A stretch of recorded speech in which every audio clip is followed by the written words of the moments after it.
80% of Americans say they want to die at home, yet only 20% do. The death wellness movement, sometimes also referred to as the dying well movement, is here to change that. I'm Tracy with Eterneva, the company that turns ashes into diamonds. On this channel, we release content about reshaping the conversation around death, dying, and grief. Today, we are talking specifically about the death wellness movement, what it is, why it matters, and what some of those fancy new terms within the movement actually are. Death over dinner.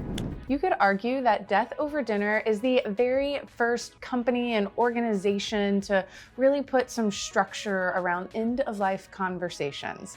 Since its inception in 2013, there have been an estimated 200,000 dinners hosted around the world. All Death Over Dinner is meant to do is encourage people to gather, eat dinner, drink wine if that's something that you like, and talk about what you want when it comes to end of life. That's it. Death doulas. Doulas have become incredibly popular for at-home births. Even my sister is a doula. But doulas are no longer only in the bringing life into this world realm. Death doulas are for those who want some help with an impending death or to get things in order. They are also overseers of at-home deaths. Death cafes. Similar to the Death Over Dinner movement, death cafes are about bringing people together to talk about death. Different from Death Over Dinner though, this isn't necessarily a group of people that you know. The goal is to go to a cafe and talk about your own fears around death and work with people to answer any questions. Grief retreats. Grief retreats have been getting a lot more press since Netflix's Dead to Me showcased the main characters attending.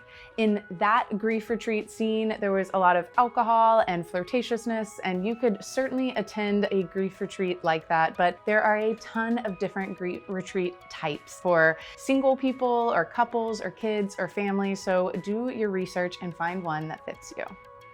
Green burials.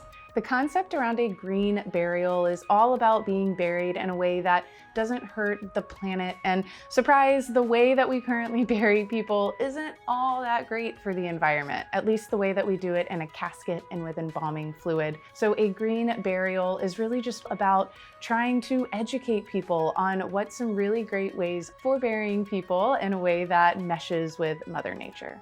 Memorial diamonds. I'd be remiss if I did not talk about memorial diamonds as one of the cool new innovations in the death wellness space. A memorial diamond is made with the biocarbon from your loved one's ashes or hair, and it is a really, really great way to memorialize them and then carry them with you every single day in a not so morbid way. Legacy projects.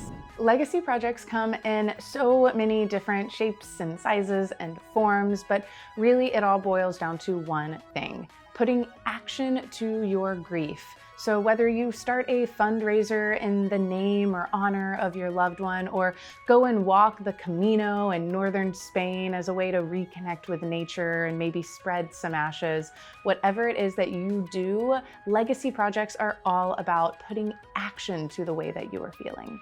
And that's it. Those keywords should be more than enough to get you to a Death Wellness 201 course, or at least have you understanding and knowing what people are talking about in this movement. If you are interested in learning more about the memorial diamond process, the science behind how memorial diamonds are created, or how to talk to a friend who is grieving, then go ahead and watch our other YouTube videos. Other than that, we will see you next time.